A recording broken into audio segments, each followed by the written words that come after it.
Cool. All set. All right. What did Kaleo mean to me? Freshman year of college is a crucial point for anyone's faith as they kind of leave their folks home and they start to make their own decisions. You kind of find out if it's real or not. And so Kaleo was a place for me and all my Christian friends that we got plugged into, where we grew.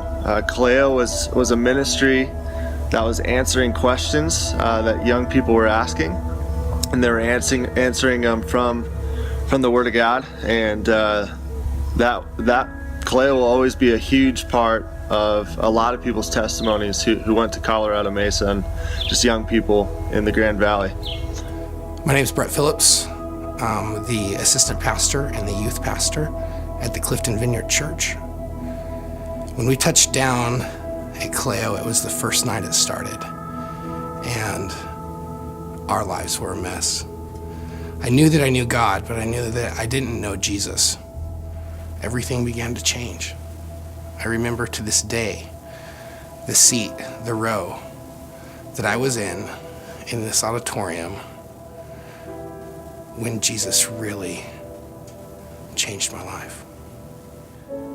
Kaleo was where I learned to serve and where I learned to worship. It was where my now wife and I learned that it was okay to give God our broken relationship, and in turn He gave us a marriage. It was where I learned a value that's so incredibly important to me of small group and community. It's where we met people to this day that are still some of our closest friends and mentors, and that we get to be invested in their lives and they're still invested in ours. Kaleo was my first church home. It was the first place I felt connected, like I belonged, and where I was given an opportunity to serve. So many things have come from that. Well, Kaleo meant a lot to me. And actually I was there when it was the door as well. And for me, coming out of college, and I've been in, all these college ministries and that kind of thing, now stepping out into the real world, I didn't really know exactly where I fit. And finding a ministry that was for young adults, it was people, my age that were all trying to figure out this real world, thing together, and seeking Jesus together was really, really life-giving for me at the time. It's had a huge impact on my walk with Jesus.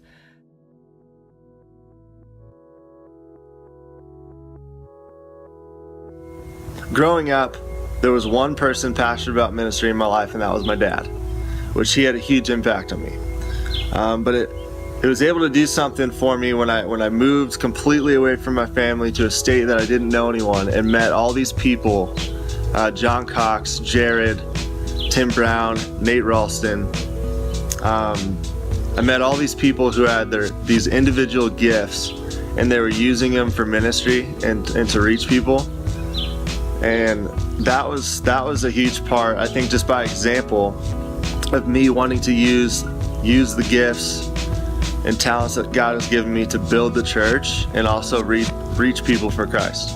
How did Kaleo prepare me for the job I'm doing now? I think the biggest thing was the desire to do what you're doing with excellency for the Lord. John Piper said that a lot of ministries have a shoddy approach when it comes to worship. And that was just not the case when it came to Kaleo. It was a bunch of people who had been gifted by God, who were working hard to sharpen those gifts and use them for ministry. There was a level of excellency that was demanded, and it was demanded for the right reason, that this is for the Lord, and so God deserves our best. And that's an attitude that I will always have, and that was developed by the leadership at Kaleo. And I think the real question is, how has Kaleo not impacted what I do now? And I can't really answer that because it's impacted everything. I work with students, I work with adults, I work with other church planters. When I look back at it, I realize that this was the point that everything stemmed from. And so when I think about the small group that I have now, that was a value that I learned when I think about church family and what I want community to look like in the church that I work at now. I think about Kaleo and the things that came out of that. And I think about the t-shirts and the jokes and the laughter and all these values that taught me that not only could church be fun, but so could a relationship with Jesus. How it's affected me today, there's numerous ways. But I look around at the people that I walk through life with, and a lot of those relationships either started from or were solidified in Kaleo. And my small group that I have today, we've been going for years, and we're just really a community of people that came out of Kaleo for the most part. And we're really, literally learning how to walk through life together and do this together and encourage each other as we grow closer to Jesus. And then other than that, the biggest thing that stands out is just friends like Nate and Jared and different people there at Kaleo that called out gifts in me, that they said, hey, we see this thing in you and you need to step out and do it and grow in that. And I'm still growing in those gifts today. I'm still getting to use those gifts today. And I don't know that I would have taken them if I would have actually really discovered that or taken it so seriously if I hadn't had that encouragement from people. And so Kaleo's had a large impact so far on my walk with God.